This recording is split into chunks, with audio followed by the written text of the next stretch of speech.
Prime Minister Meloni was asked what she thinks about the fact that President Trump holds Zelensky responsible for the war in Ukraine. And Prime Minister Meloni answered, well, actually,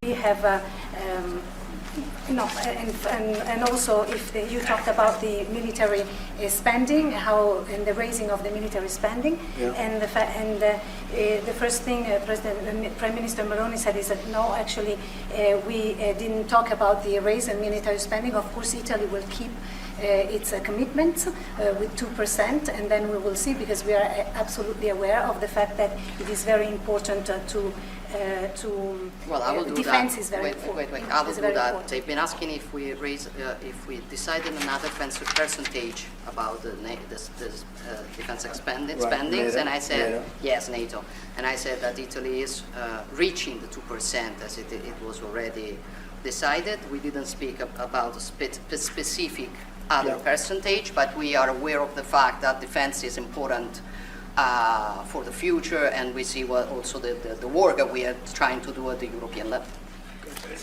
And I don't hold Zelensky responsible, but I'm not exactly thrilled with the fact that that war started. That was a war that would have never started.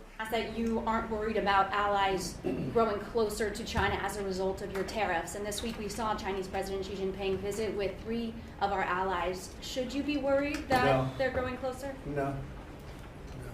Mr. President, will you pick up the phone and... Nobody can compete with us. Nobody. You said that you have a good relationship with President Xi. Why not pick up the phone and call him and make a deal? Well, we're going to make a deal. We'll have a deal. I think we have a. Mr. President? I think we're going to make a very good deal with China. Do you plan to reach out to him and call him? I think that you will see we'll make a very good deal with China. Mr. How quickly can you raise your defense spending? Oh, well, Italy is going to the next summit of the NATO, announcing that it raised 2% as was requested. It'll go. So it's yes, and it. Is 2% enough? And then Europe. Is it enough, as Mr. you President? know, is. Do we need and more? then Europe, as you know, Europe, as you know, is committed to do more. Is working on tools to allow and help the member states in increasing the defense spending, and we are convinced that everyone has to do more. Prime Minister, are you ready? Are the retaliatory tariffs that were passed before and then suspended still on the table? No, sorry, please repeat it. The retaliatory tariffs that the European Commission passed and then suspended, are they still on the table if you cannot make a deal with President Trump?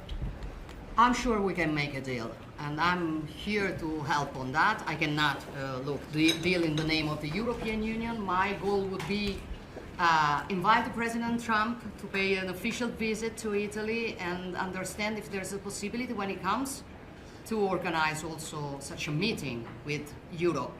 I think the best way is that we simply speak frankly about the needs that every one of us has and find ourselves in the middle. That's useful for all. I really, somebody calls me such a Western nationalism. I don't know if it is the right word, but I'm sure that together we are stronger. And I have to find a way. I'm here to find the best way to make us both stronger on the 2 shores of the Atlantic.